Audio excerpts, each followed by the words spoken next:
প্রতিদিন সকালেই ঘুম থেকে ওঠার পর মাথায় একটা টেনশন চলে আসে আজকে দুপুরে কি রান্না করব। কারণ বাচ্চাদের পছন্দ একরকম, আমার পছন্দ আরেক রকম, এই আর কি। হ্যালো সবাইকে, কী অবস্থা সবার, কেমন আছেন আপনারা? সকাল সকাল ঘুম থেকে উঠে নাস্তা করে নিয়েছি এবং ঘরের কিছু কাজ ছিল সেগুলোও করে নিয়েছি।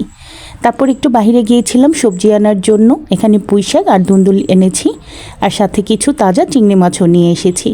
ভেবেছি আজকে ধুন্দুল দিয়ে চিংড়ি মাছ দিয়ে রান্না করব। চিংড়ি মাছ বাচ্চারা বরাবরই পছন্দ করে, আমার কাছেও ভালো লাগে, আর ধুন্দুল তরকারি তো আমার এমনিতেও খুব পছন্দ। আর আজকের দিনটি একটু অলস অলস লাগছে, মানে ইচ্ছে করছিল যে একেবারেই রান্নাবান্না করব না, কিন্তু কিছু তো করার নেই। আসলে আমরা গৃহিণীদের এটা ডেইলি রুটিন বললেই চলে। সবার ছুটি থাকলেও আমাদের কিন্তু কখনোই কিচেন থেকে ছুটি পাওয়া যায় না, এটাই হচ্ছে বাস্তবতা। আর আসলে যাদের ঘরে বাচ্চা আছে তারা চাইলেও অনেক কিছু করে উঠতে পারে না, মানে রান্নাবান্না না করে তো আসলে কোনো উপায় নেই।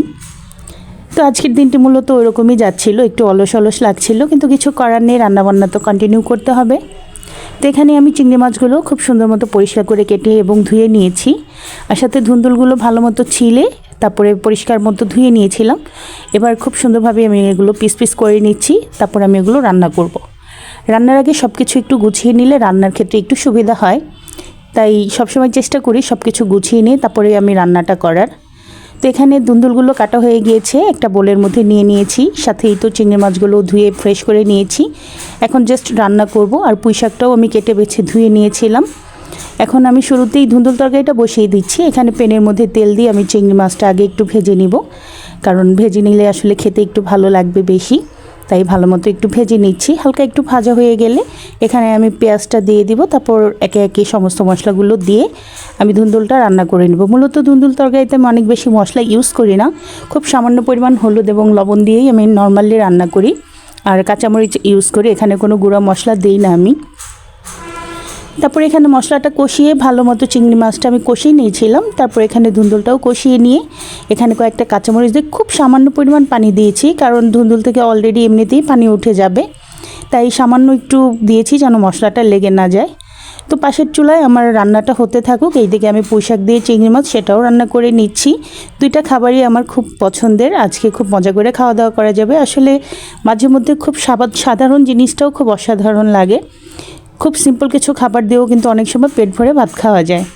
তো আমার ধুন্দুল রান্নাটা হয়ে গিয়েছে, যেহেতু ধুন্দুল হতে খুব বেশি সময় লাগে না, এখানে আমি ধনিয়া পাতা কুচি দিয়ে দিয়েছি এবং আমার রান্নাটা কিন্তু কমপ্লিট হয়ে গিয়েছে। এইদিকে আমার পুঁইশাক রান্নাটাও হয়ে গিয়েছে, একটু নেড়ে চেড়ে মিশিয়ে নিয়ে একটু থেতো করে তারপরে আমি এটাও নামিয়ে ফেলবো। আজকে দুপুরের আয়োজনে আমার এগুলোই ছিল, খুব বেশি আয়োজন করিনি, কারণ বলেছিলাম কোনো কিছুই ভালো লাগছিল না। খাওয়া দাওয়ার পরে একটু ফ্রুটস কেটে নিচ্ছি, বাচ্চারা আর আমি মিলে খাবো, ফ্রুটস খেতে কিন্তু ভালো লাগে। বাই দ্য ওয়ে, সারাটা দিন এভাবে করেই পার হয়ে গেল। বিকেলে একটু ছাদে উঠেছি, উঠেই দেখছি আকাশটা একদম মেঘাচ্ছন্ন হয়ে আছে।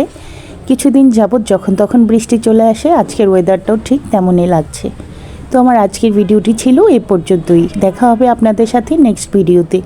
যারা আমার ডেইলি ব্লগগুলো দেখেন বা আপনাদের ভালো লাগে, অবশ্যই একটি লাইক কমেন্ট শেয়ার করে যেতে পারেন। তো আজকে বিদায় নিচ্ছি, দেখা হবে নেক্সট ভিডিওতে। আল্লাহ হাফেজ।